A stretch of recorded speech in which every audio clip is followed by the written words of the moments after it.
In 2013, my doctor looked me straight in the eye and said, 6 months, maybe less. I went home that day thinking about coffins and funeral songs. Here's the plot twist. It's 2024 now. I'm 79, and this morning I argued with my neighbor about tomatoes. What happened between that death sentence and today? Buckle up, because this story gets weird. That October day when everything changed, I remember the waiting room smelled like disinfectant and fear. The oncologist didn't sugarcoat anything. Stage 4, aggressive, the kind that doesn't negotiate.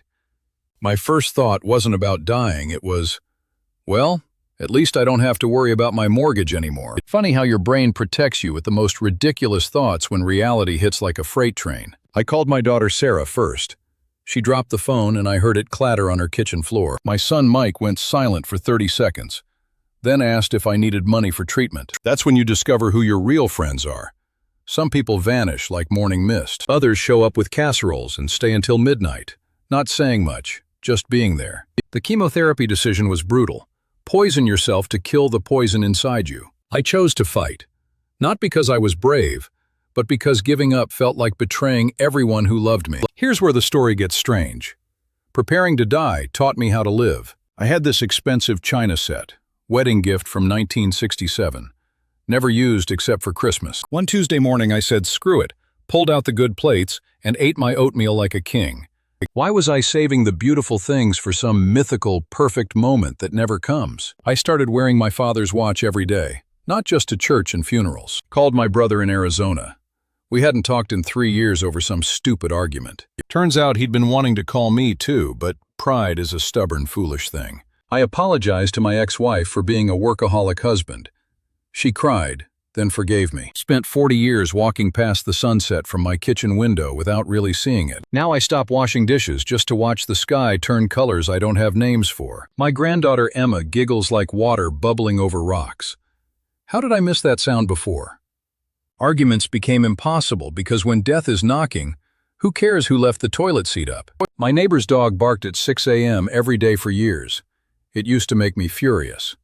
After the diagnosis, I realized he was just saying, "Good morning," in the only language he knew. I followed every medical instruction like my life depended on it, because it literally did. No miracle cures, no magic crystals, no internet rabbit holes about secret remedies. Just boring, methodical Western medicine combined with something more powerful than any drug. I stopped feeding my body garbage. Sugar became the enemy. Alcohol disappeared from my house. Vegetables became my new best friends. Fish replaced red meat. Water flowed like a religion. This wasn't some Instagram-perfect diet makeover. I just quit poisoning myself slowly. Walking became my meditation, even when my legs felt like concrete blocks. Especially when my legs felt like concrete blocks. That's when the walking mattered most. My body wanted to surrender to the couch, but something deeper demanded movement. The biggest change wasn't physical. I evicted fear from the apartment in my head. Fear was consuming more energy than the cancer ever did, like a parasite feeding on hope. I made a deal with myself. Live fully until the last breath. Don't just survive the countdown. There's a universe of difference between living and waiting to die gracefully. 2 years later, my oncologist stared at test results like she was reading alien hieroglyphics. Remission, she said, but her voice carried the weight of something close to disbelief. 5 years. Still clear. 7 years.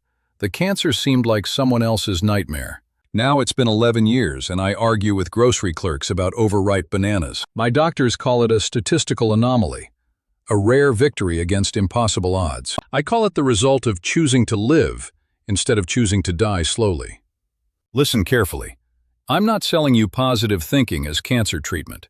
That's dangerous nonsense. But I am telling you that terror and despair are cancer's favorite accomplices. Every year I sit in that same oncologist's office, getting poked and scanned and tested. But I don't live in that office anymore.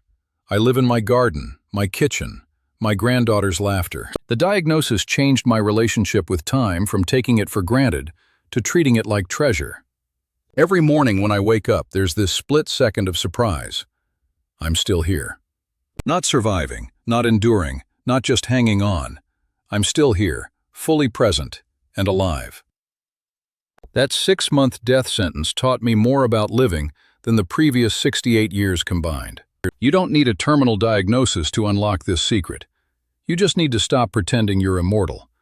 This conversation we're having right now isn't a dress rehearsal for some better version later. This is it. The real performance. The only show you get, happening right this moment. Those 6 months turned into 11 years. But even if tomorrow brings different news, I've already won.